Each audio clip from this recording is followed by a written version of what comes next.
document earlier so that I could reference it. So I'll go ahead and show that how that's done. So I'm opening up Microsoft PowerPoint, and I want to create a document based on, PowerPoint slide deck based on a document in this Word document. And I'm going to say, what Word document is that? Well, it is Gold Standard. It's not the same one I was looking for. Too bad it's not right there. So I'm going to go find it.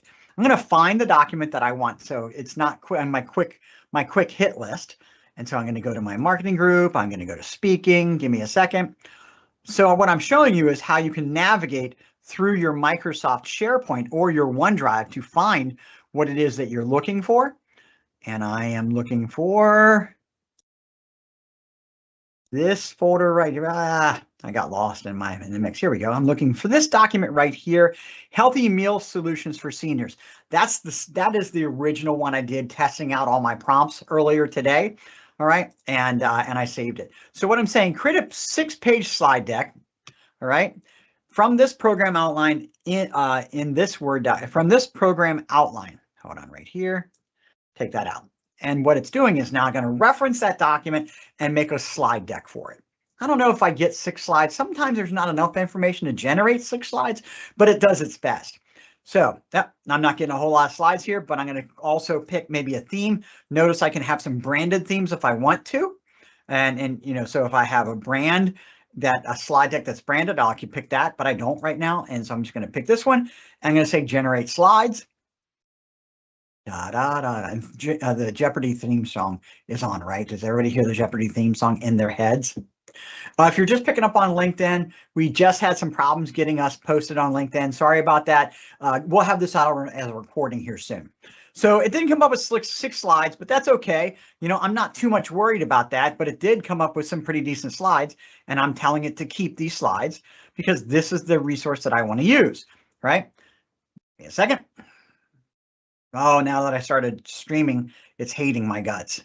1 second, everyone. Oh, wow. I didn't expect that. 1 second. We're going to end that streaming so that it'll stop killing me. This is embarrassing. I hate it when it doesn't help me. Come on.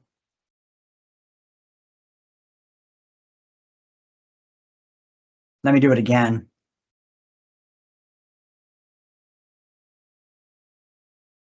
All right, we'll do that again. Let me start over.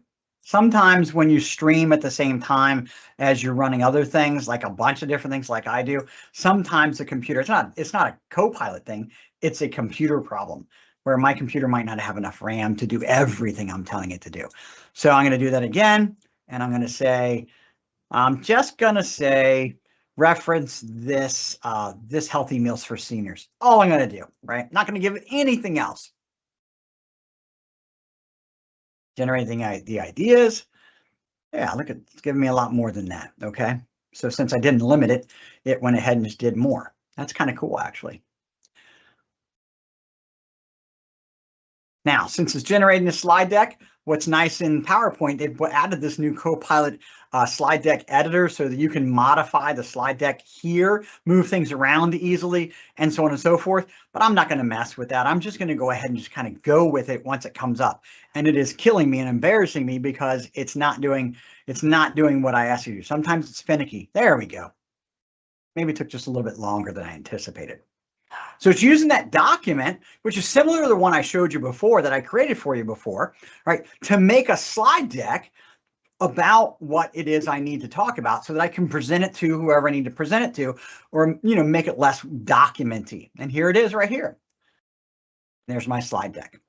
Really easy. Now, the next things I can do if I want to this slide is I can add a slide summaries, five years meal data and things like that. But I'm going to move on because I'm running short on time, believe it or not.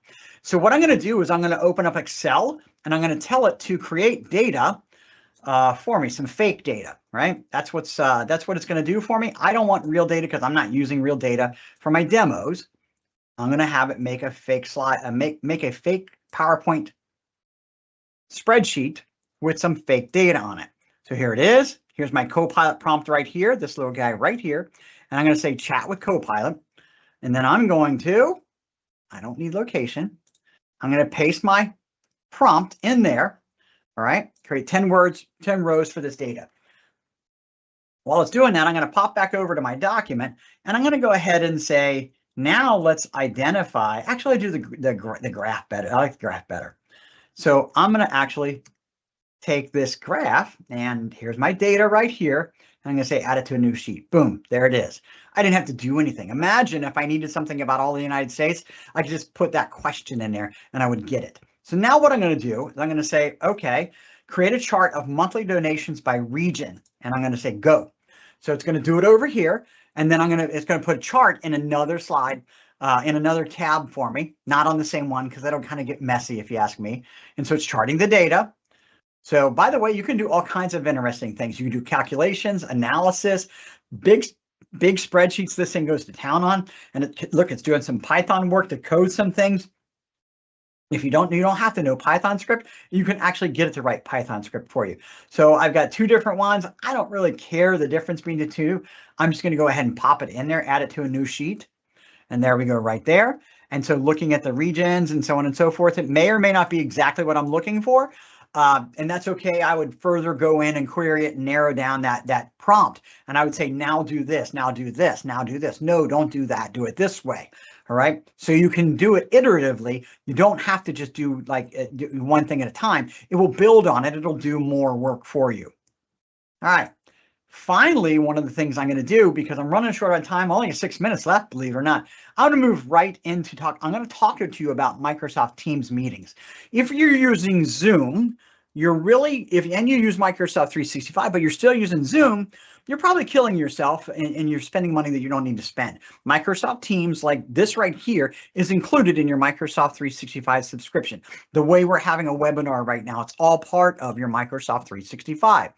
And so the nice thing is that Microsoft 365 in Teams does include Microsoft Copilot. And I'll open it up and I'll show you it here. Here is my Microsoft Copilot right here. And so I can do things. I can also, in some meetings, very easily open up let's see here. Here's a nice one, a biz development meeting. And I'll say, give me the recap of this meeting.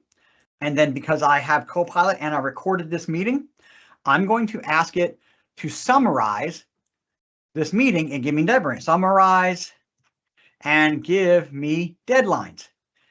And it's going to take exactly what the conversation was between me and Matthew and actually give that information back to me. Again, make sure it's right. Don't completely trust it. Okay. It's really important for you to evaluate this and make sure that the data sounds correct to you, but you need to really pay attention here. It's very important, especially if you're going to act on this information, which most of the time are going to.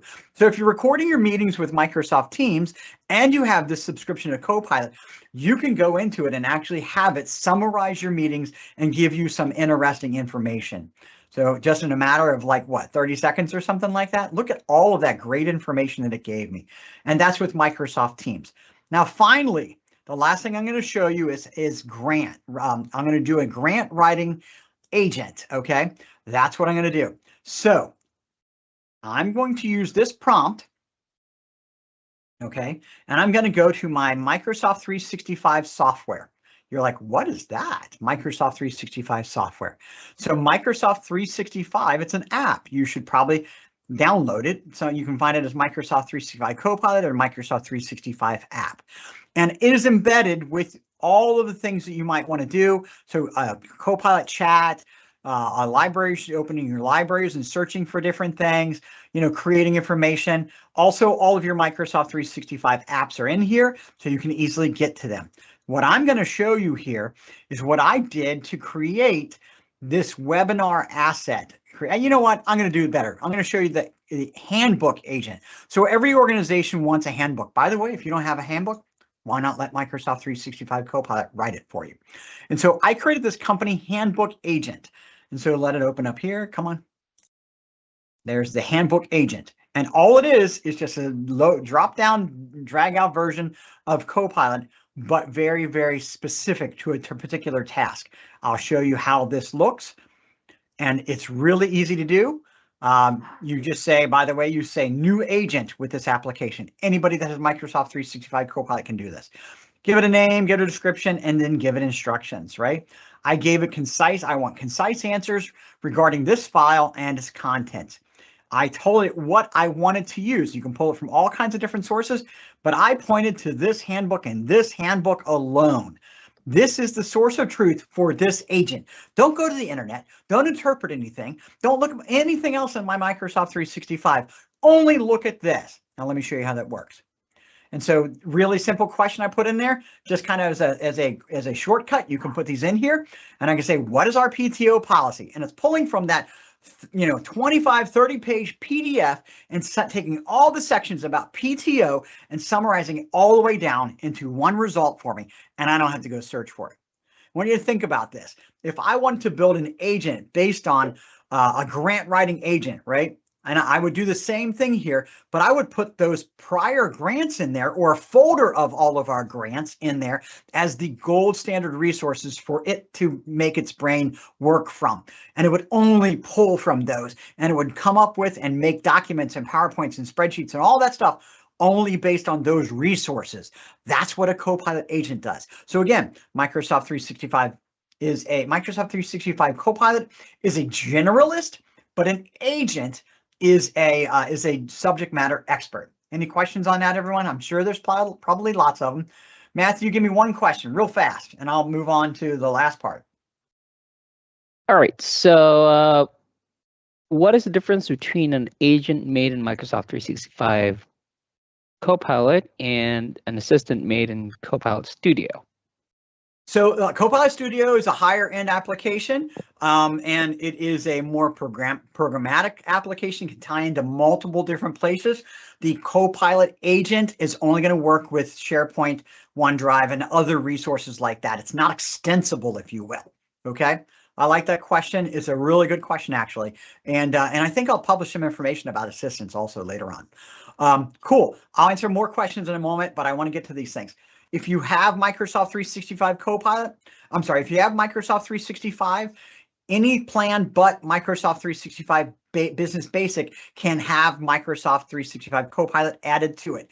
They even came out with bundle prices, plus you're getting a discount. You can see the Copilot add-ons are $25.50 for nonprofits, where those are usually like what, $32 or $36 a month.